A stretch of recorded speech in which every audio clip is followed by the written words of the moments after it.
so I'm going to turn the volume off and we're going to talk about this a little bit now. This is the day after, right? Okay, well, can we actually call it the day after? Because I suppose by the time the fight took place, it was very early this morning. So this is later on the same day. I mean, I think I saw the end result, the result of the fight around 1:30 or something like that. You know what I'm saying? I didn't actually watch it live. I had some things to do. I got in late. But I kind of knew what was going to happen. I didn't think he was going to knock him out so quickly, though. But I absolutely knew without a shadow of a doubt, not a shadow of a doubt, without a hint of doubt, without a hint of second guessing that Anthony Joshua was going to win this fight. Okay? You know what I mean? There's something wrong with boxing. Boxing at this moment is falling, it keeps on falling. Boxing fans especially, not actually boxing fans. I think there's a certain group of people in the era of in the era of Mike Tyson, yeah. In the era of Mike Tyson, because we're back in the era of Mike Tyson. Mike Tyson's going to be fighting fucking Jake Paul. In the second era of Mike Tyson, where he's sort of like going through his second childhood, fighting on Triller, and now he's going to fight Jake Paul. And with his sort of namesake, so to speak, can I stretch it that far? Tyson Fury, Mike Tyson, Tyson Fury. If I can stretch it that far, in this era of this sort of gaslighting, the audience is out there. And you know, the funny thing is, I don't even think they're really gaslighting the audience. I think they know that the audience out there, there's a group of people who are willing participants, who enjoy the con, who enjoy the bullshit, who enjoy the fact that it's all a lot of nonsense, but they go along with it. It's the same kind of people that would go along with Boris Johnson and all his shenanigans back then, because he's the winner as far as they're concerned. The same kind of people who go along with Donald Trump and his bullshit back in the day, regardless of what he did. It is what it is. The same kind of people that will go along with the kind of stuff that they supposedly said that the Prophet Muhammad supposedly did. You know what I'm saying? Because they, you know, it is what it is. They just don't care. You know what I mean? I suppose the latter part, I probably shouldn't include it, but I do tend to look at it from that perspective. And yes, of course, Deontay Wilder as well. You know what I mean? We live in this kind of era where where people gaslight certain individuals, willingly accept being gaslit by people out there, by all these talking heads, by Frank Warren and Gareth Davis and all these people that sort of suck up to a particular group of people like Deontay Wilder and Tyson Fury and Turki Al-Shiki. This particular event rubs me the wrong way a little bit, because they tried to make it all about Tyson Fury, didn't they? They really tried to make it all about Tyson Fury, didn't they? But it hasn't worked out, because Anthony Joshua absolutely blew it to smithereens. He blew the whole fucking narrative to smithereens. Here's the thing. The whole fucking thing's a joke. You want to go in against an Olympic champion, a unified world champion. They have so much disrespect for this guy that they have a fucking trainer like fucking Dewey, ring in the lip Cooper, talking like this. Like, what the fuck is this shit? Dewey fucking Cooper is your trainer, and Mike Tyson. This is why I say it's the era of Mike Tyson. There's a lot of bullshit out there. Now, it worked against Tyson Fury because he's all part of that gaslighting bullshit. But the reality just smacked Francis Ngannou. Poor Francis Ngannou. The African always takes it up. I'm sorry. The African always gets it, doesn't he? You know what I mean? It's like, you know what, man? Josh, you were racist, man. You took all that fucking bitterness out against your fellow African.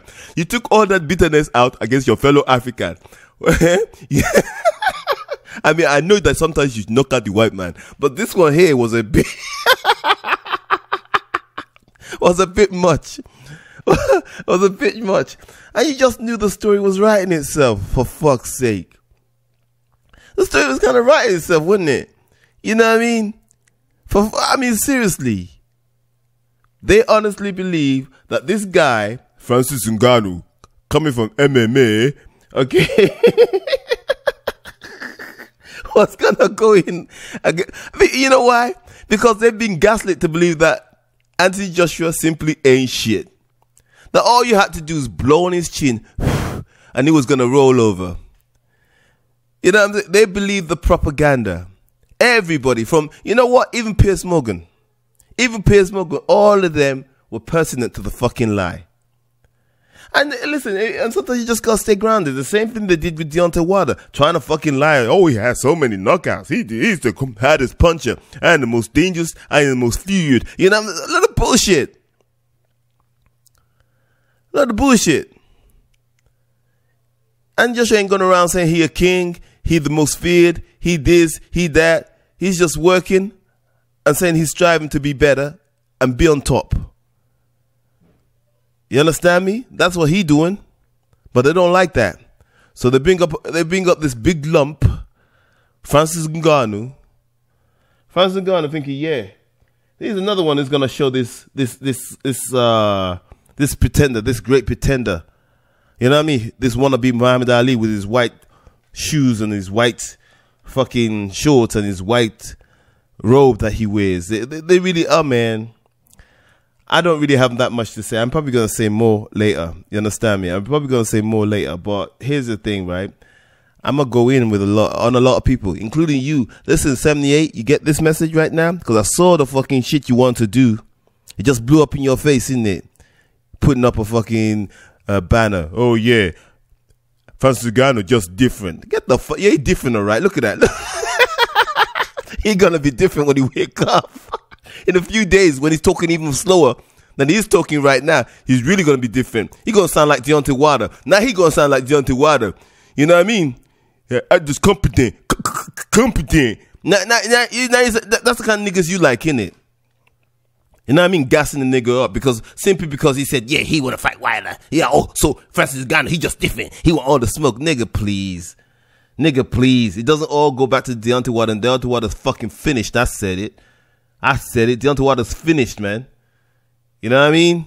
He doesn't even want to fight anymore. He wants to sit at home, have sex with his brother's wife or whatever the fuck she is, girl. You know what I mean? And smoke weed or do whatever the fuck he's doing. But you guys are out there saying Deontay Wilder for life and yeah, LGBT or nothing. Nigga, please. You don't need to get off that, man. You gaslight, you, all of you. From TalkSport, I wonder what Simon Jordan's going to say right now. Now he's going to change his tune a little bit because he's not going to want to come across as a fucking total fucking hater, which he is. You see them? Did you see him? Frank Warren and Tyson Fury. You saw Tyson Fury's face after. Tyson Fury, one thing I got to give Tyson Fury credit for, though. He can't hide it. Should I give him credit for that? But he can't hide it, man. You know, some people are kind of good at hiding their disdain or dismay or disappointment. You know what I mean? You know what I mean? Or their distaste. Anything else that starts with a D? You know, their discord, their disagreement with a situation. He can't hide it though. You know what I mean? He tries to. But he's kind of weak. That's why he covers it up with all this loud bullshit. He's kind of weak, bruv. You know what I'm saying? We saw it. We see it all the time. He backs situations that he cannot back up. He did it with Billy Joe Saunders. Talking that shit to Canelo. You know what I mean?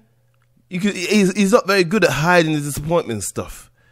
And this situation here, he was front seat with his boy. You know what I mean? Frank Warren holding hands with Turki Al-Sheikhi. You want to tell me, how come Turki Al-Sheikhi hasn't congratulated Anthony Joshua after this? Have you seen Turki Al-Sheikhi with Anthony Joshua after this? All you did was see him with a guy who didn't even make the fight. I'm telling you, something is wrong. You know what I mean? I'm telling you, something is wrong with this fucking situation here. They put Tyson Fury front and center of this fucking event. Commentating, talking shit, even during the press conference. He was having a go with Francis Ngannou while he's up there on stage. It wasn't supposed to be about fucking Tyson Fury. They made it about Tyson Fury.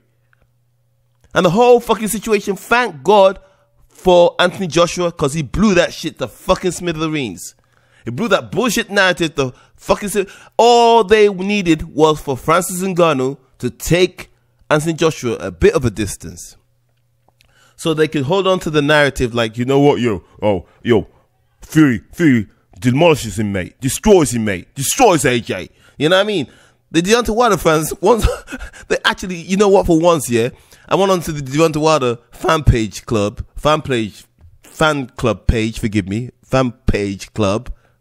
club, whatever. Anyway, I went on that fucking page by 78 Sports TV, and even the comments he's getting back, it's just a few diehards. You can see in the writing that they don't even believe that shit.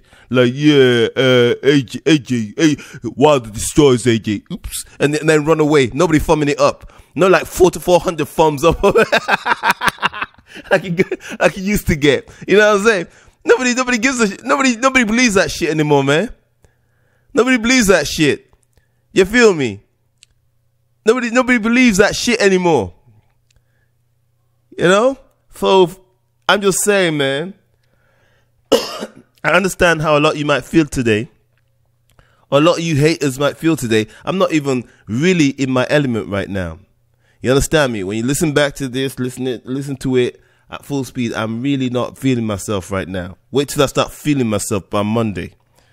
When I really get shit together, when I see all the comments and stuff, when I really start feeling myself, when I backtrack and remember everything I'm supposed to remember. You know what I mean? I'm not feeling myself right now. When I start feeling myself, you're going to feel it like Francis Ngannou. Francis Ngannou, he just different, man. He wants to smoke. Listen, the motherfucker.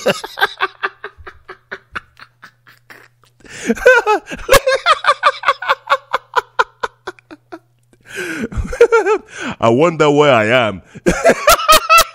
Am I back in Paris? I must be back in Paris. You know, this motherfucker was actually putting videos out, you know, pretending like he was going to knock Anthony Joshua out. Have you seen the video? Many Men, you know, where he uses 50 cents. He uses 50 cents music. Many Men. And then in a little clip in there, he throws Anthony Joshua getting hit. Like he was going to hit Anthony Joshua like that. Believing their own bullshit. The guy went out like, you know what, man? He went out worse than, but anyway, I can't really say about it. You know the basketballer who fought Jake Paul? You know what I'm saying? Who fell for, I mean, that was, you know what, when people fall like that, the nigga, right? The thing is, right? When Ngannou fell, he fell, bent his angle, and then still hit his head on the floor first. Boom, then it's, dush, it still hit his, you know, you bend your foot, right? You bend you bent his, like, what is it? Is it right foot? Yeah, it's his right foot, right? Yeah, his right foot, yeah? He bent that, and he still hit his head on the fucking floor. Bash! God damn. That's a lot, man. That's a lot. Anyway, I'm not feeling myself right now. Wait till I start feeling myself.